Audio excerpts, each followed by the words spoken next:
E a gente quer, então, contar um pouquinho dessa história de forma bastante reduzida e resumida, né? E nós vamos começar contando até mesmo uma breve trajetória aqui no Brasil, e a gente pergunta como começou essa história aqui no Brasil, né? Então, a gente destaca, a gente pode começar por vários momentos, mas eu, particularmente, destaco o ano de 1950, lá quando, no Rio de Janeiro, foi realizada a primeira conferência internacional sobre febre aftosa. Foi a primeira vez que sentamos academia, setor público e alguns segmentos dos setores para discutir febre aftosa. Naquela época, evidentemente, eram outros problemas, né? Discutindo como se faz a vacina, como se controlar essa doença. E aí, passados 48 anos, né, a gente teve essa evolução com os nossos primeiros resultados, né, com a implantação de zonas livres da doença. E aí, passados 20 anos, a gente conseguiu, em 2018, reconhecimento de todo o território nacional como livre de febre aftosa. Essa história aqui de 48 anos é muito rica, né? Mas eu só queria destacar aqui o ano de 92. Foi um ano extremamente importante para a sociedade brasileira, porque foi o momento onde a gente mudou o rumo da luta contra a doença aqui no Brasil. Até então, a gente pensava em controle e todas as ações dirigidas ao controle da doença. Em 92, a sociedade se reuniu e falou, não queremos mais conviver com essa doença, queremos fazer um programa de erradicação. E aí, em 92, nós implantamos toda essa estratégia de luta contra a doença rumo à erradicação. Quando me perguntam, quando é que a gente decidiu tirar a vacinação? Foi que em 92, porque a erradicação ela só finaliza mesmo com a suspensão da vacinação, né? Em 92, então,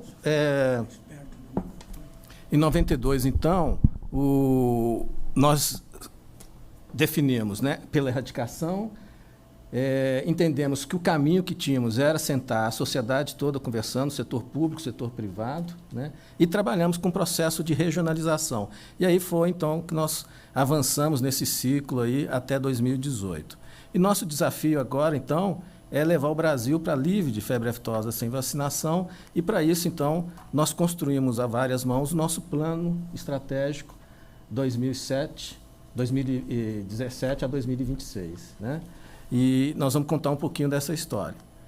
Aqui, eu gosto muito desse mapa aqui, desse projeto, desse processo, porque mostra como foi a evolução geográfica aqui, né? Então, nós partimos da região brasileira, né, e fomos evoluindo ano a ano, 98, com Santa Catarina, Rio Grande do Sul e o Paraná. Só aqui nós temos muita história para contar nessa época aqui, né? Cada ano desse é uma rica história. E aí fomos avançando, ministra. Nessa época, lá em final dos anos 90, Mato Grosso do Sul, infelizmente, teve ocorrências da doença e nós não foi possível evoluir com o circuito pecuário centro-oeste. Então, nós ficou para trás e o resto do país, do circuito pecuário centro-oeste foi. Minas Gerais, senadora, a senhora percebe, foi dividida ao meio, né?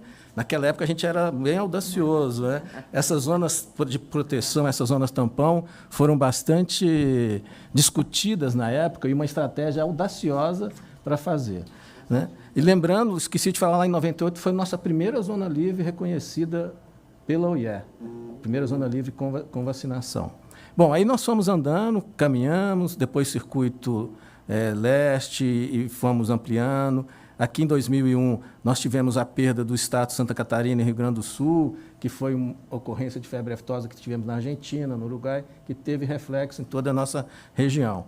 E aí fomos andando 2002, 2003, 2005, e aí 2006 a ministra conhece muito bem, né? Final de 2005, nosso foco de febre aftosa... Lembranças. Tristes lembranças, né? Que levou toda essa perda de status aí em cinza, né? Para essa época. Mas a gente trabalhou bastante e recuperamos, né? Em 2008 esse status e fomos avançando, 2011, 2014 com o Nordeste e o Norte, então, 2018. E aí, então, foi nosso reconhecimento. E 2021, que nós estamos comemorando hoje, a implantação desse território de zona livre de febre aftosa sem vacinação.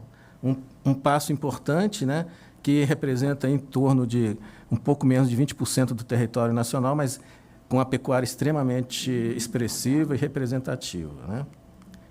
E aqui, para a gente finalizar, essa linha do tempo mais atualizada, mais recente, né? Então, nós queremos chegar naquele objetivo de país livre, sem vacinação. Estamos dando esse passo hoje, em 2021, né? Com essas áreas que a ministra anunciou. E aí, essa trajetória começou lá em 2017, quando a gente desenhou em várias mãos, né, o nosso plano estratégico, com várias ações estabelecidas, porque aqui a gente gosta de dizer que nós não estamos retirando a vacinação, né? Nós estamos substituindo a vacinação por algumas ações de vigilância, de fortalecimento do sistema, para que dê a evolução de forma segura e adequada para todos nós. Então, em 2018, tivemos nosso reconhecimento, e aqui, a partir desse ano, a gente começou, então, uma série de processos de reuniões com todos os envolvidos, com nossa equipe gestora nacional, equipes gestoras dos blocos e equipes gestoras nos estados, porque esse é um programa que é extremamente e bastante discutido com a sociedade. Então, todas as ações que nós implantamos, todos os passos que nós damos, é compartilhado, discutido e avaliado em conjunto com todo o segmento. Então, essas reuniões são muito importantes e nós tivemos, então, os primeiros frutos lá no Paraná, com a última vacinação em 2019, se preparando para o reconhecimento. Na sequência, o Bloco 1, né, Acre, Rondônia, parte do Amazonas e do Mato Grosso, em novembro. E Rio Grande do Sul, na última virada, né, suspendemos a vacinação em abril como estratégia para contar os 12 meses, um período mínimo de sem vacinação, para poder passar por reconhecimento.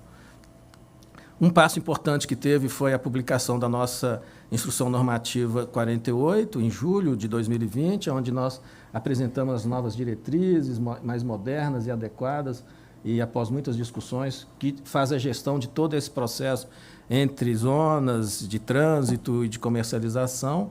E preparamos, em agosto de 2020, nossos relatórios para encaminhar. Esses relatórios, eles são a síntese de tudo que nós fizemos, né?